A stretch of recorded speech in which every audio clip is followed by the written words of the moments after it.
All right, awesome. We should be live and recording. So Q&A video coming at you guys today. So has some really great questions that people submitted inside of the collective here.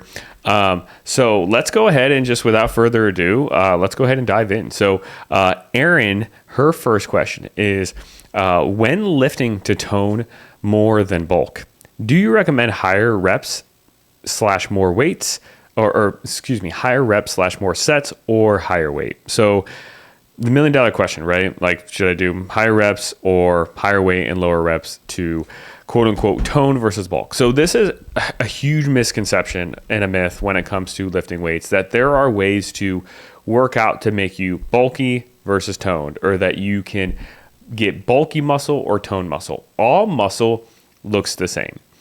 All muscle is going to have the same appearance. So if you see somebody who they look quote unquote bulky, and then you have somebody else who looks really lean, you can see muscle definition.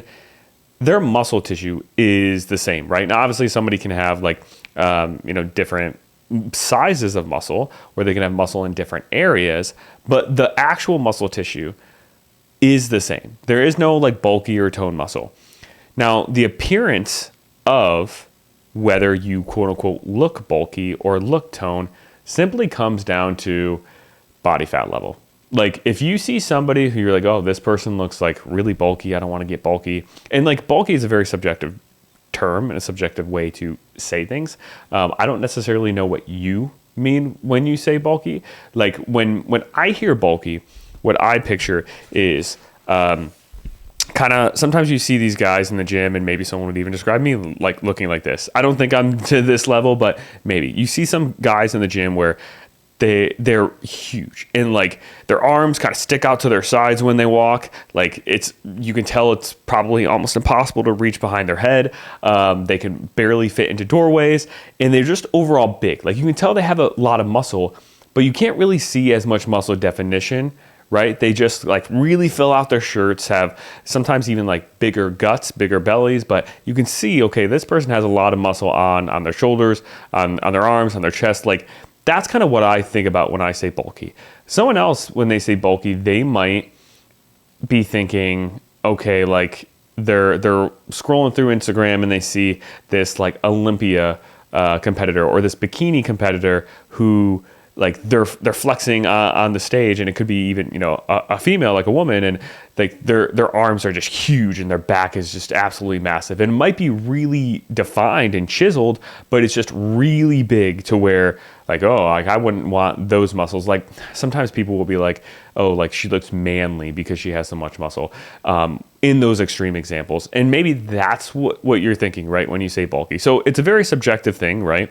But in terms of the first example, if when I say bulky muscle, quote unquote, you're thinking of that like dude in the gym who, like I said, can barely scratch the back of their head because their shoulders just kind of like, and the arms kind of stick out so wide, they can barely fit through doorways, but they don't really look that defined.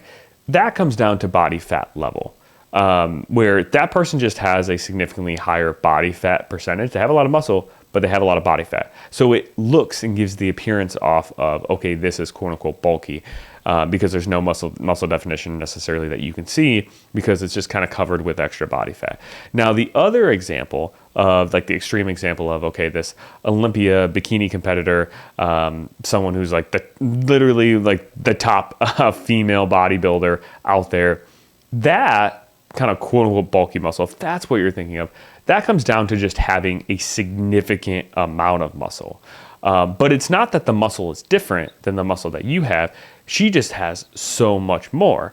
So how do we control for these things? Well, the first example, you control that by having a lower body fat percentage, right? Like, if that's what you think about when you say bulky, then we just want to be leaner, right? We want to have less body fat, and we're going to look more toned, and you're not going to have that quote unquote bulky look in that example. The second scenario, if you picture that like super jacked woman on stage who you're like, oh man, she almost like looks like a man. And I hate to say that because that's very subjective, and that's like a negative connotation, and like, somebody might really enjoy that look and you might find it negative because that's how you think. So these aren't my words. These are just words that I've heard other people say. In that example, that just comes down to you just building less muscle. Like instead of getting that jacked, you just lift weights a little bit like less, not less weight, or less reps or more reps, but you just lift less often, and you're not hitting each muscle group twice per week. Maybe you do a little bit less sets, so you build less muscle in that specific area, let's say your shoulders or something. But with that being said, you are not going to get to that level unless you probably devote your life to it. Like those women who you maybe see who you're like, oh, they have that kind of more masculine look that I don't want, or they have more muscle on their frame compared to what I want. Those women are probably, like I said, devoting like so much of their life to it, and have for years, not just months of like lifting weights or like a 12-week period, like years, decades, I would say. And on top of that, a lot of those women too are taking like steroids, extra substances that are probably illegal, to give them an extra edge, to alter their internal physiology, to make it possible for them to even pack on that amount of muscle. Like if you are, and I know who's asking this question obviously, but like if you are somebody who, you're trying to get in shape, and you're trying to get leaner, and you're trying to get more toned, and you're not already squatting 300-400 plus pounds even as a woman, and you are, just starting this journey out, and you have, 20, 30, 40 pounds to lose, however much, like there's a good chance you're not just going to accidentally lift weights hard for 6 months and then like, boom, you're going to step on stage and have that much muscle. Like that's just not going to happen. Like I have been training very hard since probably like 2013 is when like I really started taking training seriously, and probably I would say started training or working out the right way to try to maximize my muscle gain. I've been doing it since 2013, which is going on 12 years now. And there are women who are, on that stage who, like I said, are taking those extra substances that have way more muscle than me, who are probably way stronger than me. I mean, there are female powerlifters that are natural who are stronger than me. And I've been doing this for 12 years. So to like have this worry of, okay, I'm going to put on bulky muscle, even in that sense, even like lean bulky muscle, but just too much muscle to where it's going to like show too much, it's just not going to happen for the natural person. And it's not going to happen for somebody who doesn't devote their whole entire life to this. And also it's not going to happen for somebody who probably doesn't have the top tier when it comes to muscle building genetics too. Like if you were somebody who you would have a valid reason to worry about this getting too bulky, you probably would already be like really jacked, really lean too at the same time. And you would know like, oh, I just put on muscle really easily.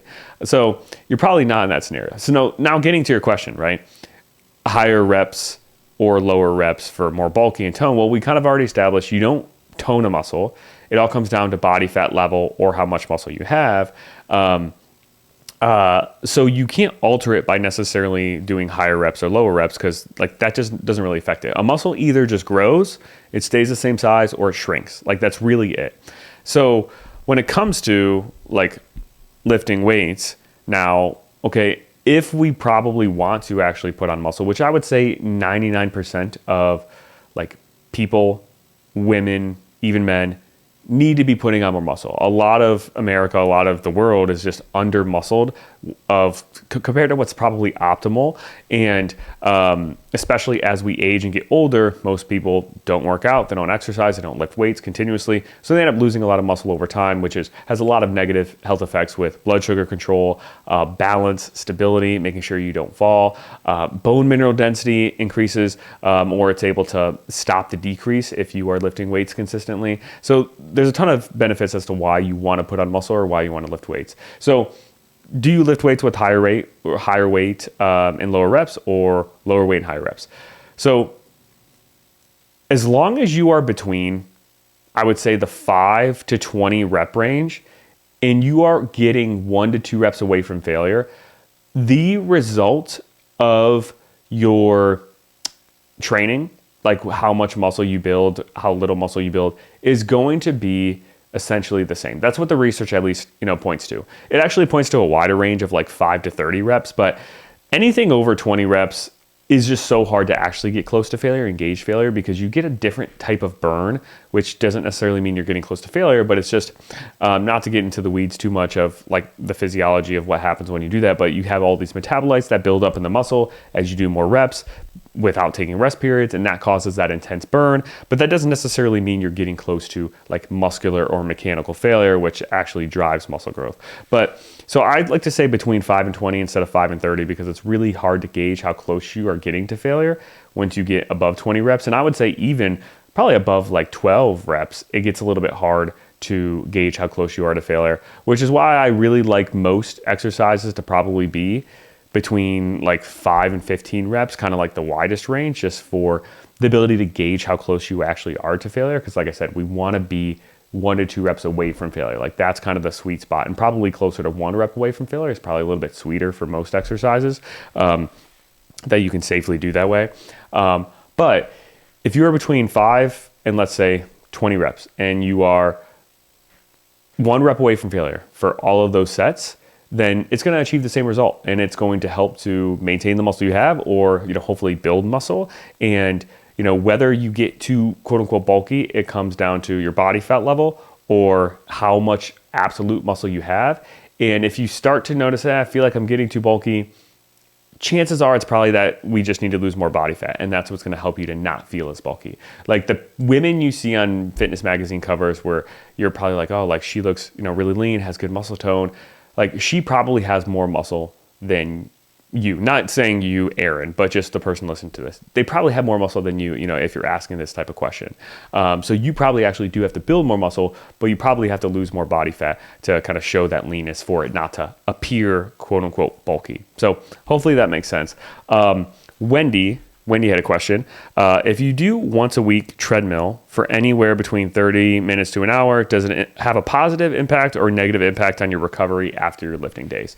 So I would say it's probably neutral. Like if you're just walking, it's very low intensity. Your body is able to recover from walking very easily. I would say it's probably not going to have any negative effect at all. Actually, I would say with absolute certainty, probably it's not going to have any negative impact on your recovery, walking for 30 minutes, even an hour. I mean, maybe if you walked at like a really steep incline, you made the incline really steep, maybe it would hinder recovery a little bit from like lower body sessions. Like if every day you're walking at this crazy incline, like a really steep hill, you probably would notice that maybe like you wouldn't recover as well from your lower body day maybe you did right before or the day before. But as long as you're like, assuming you're walking on relatively flat ground, it's probably not going to impact recovery. And even if you were walking at a pretty steep incline for just an hour or 30 minutes, your body would probably adapt to it over time, where eventually like your body would learn to kind of recover from it efficiently where it wouldn't impact it. So I would say no negative impact with recovery.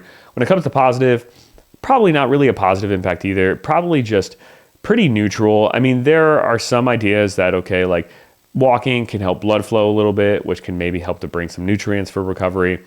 I don't think the evidence for that is super strong, but maybe it's there. I think walking in general is just good though, just for like lubricating joints and, keeping them warm and getting them moving. So you can maybe make the argument that like it has a slightly positive impact of just in that aspect, getting the joints and muscles, keeping them a little bit warm so they don't feel as tight.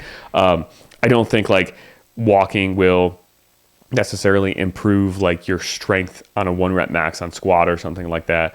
Like I don't think it has a positive impact there, but it can maybe make those joints feel a little bit less achy because you're getting around, and moving them and warming them up a little bit more often. So basically neutral impact, maybe a slightly positive if you don't take it like too extreme, but 30 minutes to an hour, especially relatively flat ground, like it's not gonna hurt anything by any means, and it's just going to be a positive of you're moving around more, probably burning more calories, just overall being more active too, which is good for overall health. So probably a net positive overall. Erin, she asked another question. When selecting a salad dressing, just an example, is it better to go for fat-free, low-fat, or regular? So definitely fat-free is probably the way to go. It's probably going to have less calories for like the volume that you use, because like we have to think, and like it's something to think about. It's like when you get something that's fat-free, sometimes in some items, not all of them, but sometimes the fat that they take out is replaced with calories from sugar. And that's ultimately like what we're thinking about with this question is, what kind of salad dressing am I going to choose to keep the calories as low as possible, right? Because we've all heard the stories and know that if you have a big salad, but you douse it with, a cup of salad dressing, that salad, which was maybe a few hundred calories, now that salad is like 1,000 calories. So it's all about calorie control. That's what we're getting at here with this question. And sometimes if you get a fat-free version of a salad dressing, they might add like some sugar to it just to add flavor because they're taking the fat out. But it's usually not too much, like too extreme in most scenarios. And even if it does, on a per gram basis, you're still probably going to get less calories because we get our calories mainly from three main macronutrients. There's kind of a fourth one, which is alcohol, that we get calories from, but that's not one that's needed for our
All right, I think we're recording.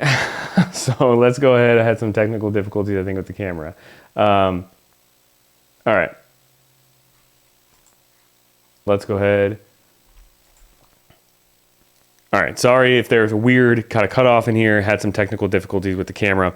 But basically with the salad dressings, we want to bring the calories down. And we get calories from three main things. There's kind of a fourth one. Alcohol is a fourth, but we don't typically need alcohol in our diet at all. So a lot of times in these discussions, we don't include it. But we get calories from three main things: carbs, fats, and protein. And carbs and protein, we get 4 calories per gram. Fats, we get 9 calories per gram. So we get a little bit over double the amount of calories per gram with fat compared to protein and carbs.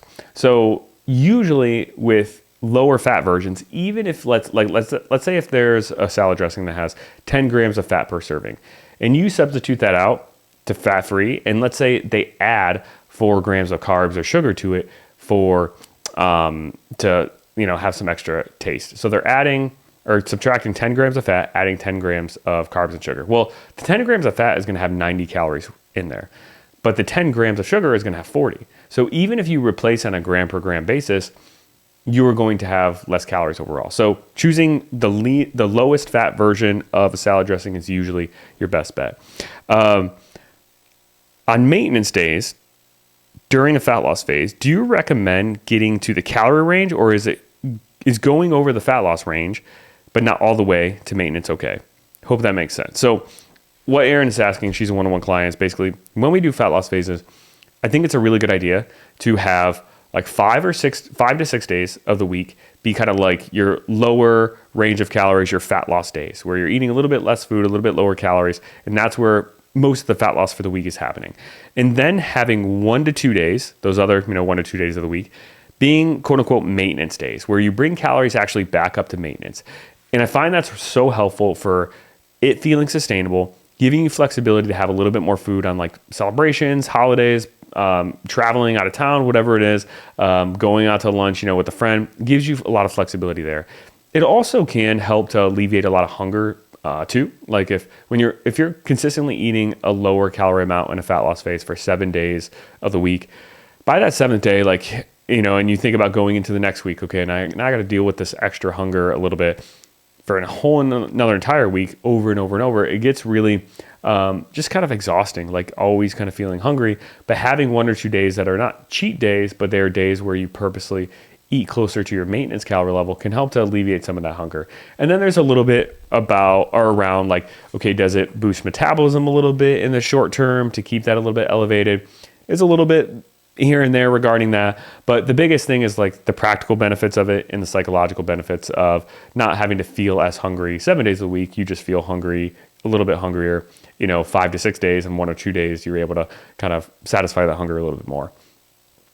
So I usually program, 1 to 2 days at maintenance. So Aaron's asking, is it okay if I maybe have a little bit more than my fat loss range of calories, but not go all the way up to maintenance?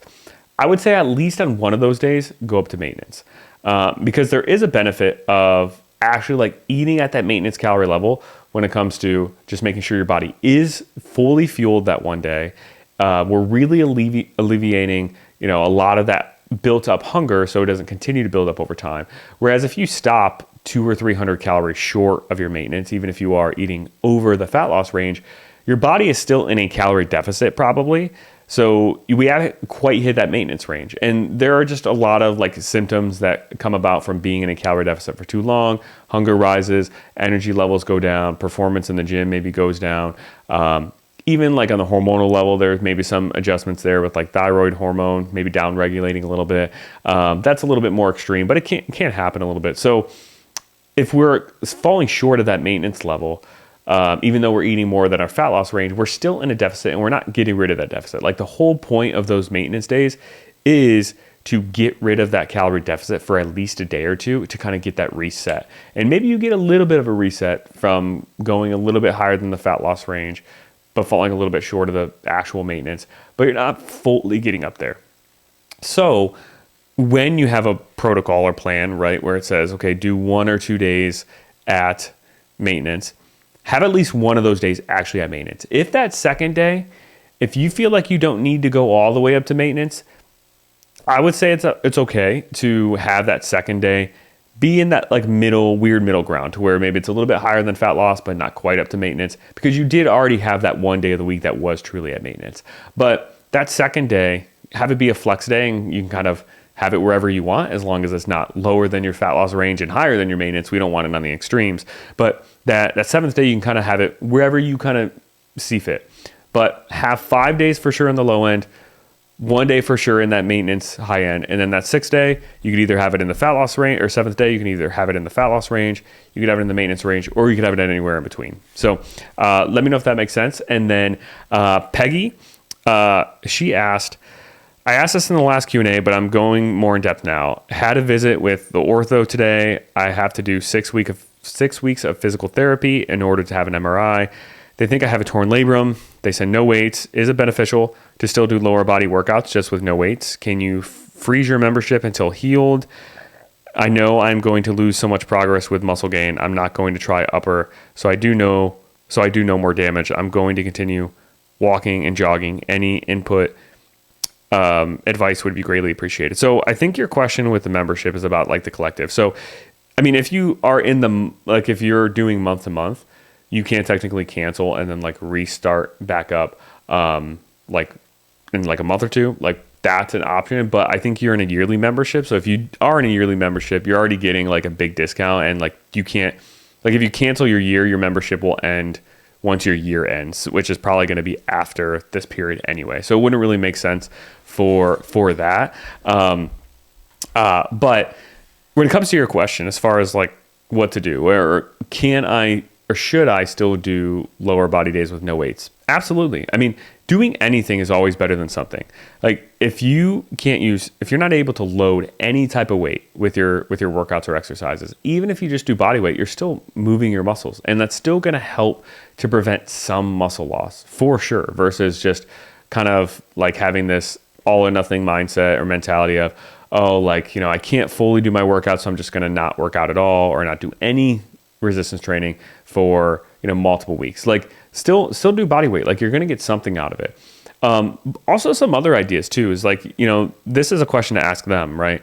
But they said no weights. So no weights at all, or no weights just for exercises that work the torn labrum, right? That impact that area. Sometimes, like, I think medical professionals, because they want to be on the safe side, they'll just say, hey, no weights at all, even though you technically could do some, like, especially for lower body, right? Maybe you could actually do like a squat, but maybe not a squat where you're holding a dumbbell in your hand, because maybe you work that muscle or your shoulder a little bit too much there. But maybe you could do like a barbell squat, or, even better, when it comes to lower body stuff, even better, if you can go to a gym, you very well could do like leg press. Like as long as you can safely, without pain and without damaging the area, and this is a conversation to have with them, right? I'm not necessarily recommending it, but like you probably could, maybe could go to a leg press, especially the ones that are like plate loaded, where like, or the ones that have like the pin in the stack, to where you don't have to like load the weights yourself, like you just change the pin. You very well could do that and like get a really good quad and glute burn, and you can do like single leg press to really hit the glutes a little bit more too, with like a wider stance. So you could hit your quads and your glutes really well with the leg press without having to necessarily even carry heavy weights. Other machines you could use are things like the seated leg curl machine. You could use the leg extension machine. You could use the seated hip abduction machine, to where you're like, the pad is on the outside of your knees and you sit there and you spread your legs out, and that's going to work the sides of your glutes too. So I think like at bare minimum, explore and ask them if you are able to do those, like especially if you do the ones with the pins where you're not carrying around like 45-pound plates or weights, like you're just going to the gym, selecting a pin and working just your lower body.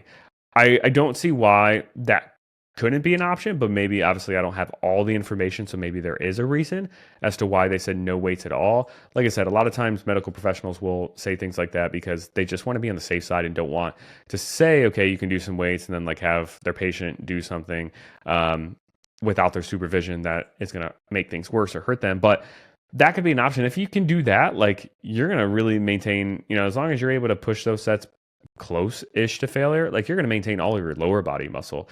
Upper body muscle, you might lose a little bit for 6 weeks of not working out, but like I promise you, the amount of muscle you lose from like 6 weeks of not being able to lift a muscle group, while you lose some, it's probably not as significant actually as what you think, and it's going to come back faster than what you think. And, think about the grand scheme of things in terms of like, you're probably going to be lifting and wanting to work out and stay healthy for the rest of your life, right? Multiple years. And it's like 6 weeks in the span of multiple years is really a spit in the bucket. I know it's discouraging and I know it feels like a really long time, but like I said, we can still walk, we can still do body weight stuff. We could still potentially get some really great lower body workouts in. And, once you're cleared to start working out again, that upper body muscle, as long as we're eating the appropriate amount of calories, the appropriate amount of protein, that upper body muscle will come back pretty quickly. Like once you've built muscle initially, any muscle you've lost does come back faster than you think. Like it takes a shorter amount of time to build back lost muscle than it does to build that muscle initially. Like your body has this kind of quote unquote memory, and it's based on like the cells your body formed when it actually built that muscle tissue initially, where like rebuilding that muscle back comes back a lot quicker than what you would think. So hopefully that makes sense, Peggy. Obviously talk with your doctor a little bit more on that, but that would be kind of my thoughts of just the information that I have of how you can maybe kind of juggle this a little bit more. So that is it for this Q&A. Hopefully this was helpful. Sorry about my camera going out, and I will see you guys in the next one.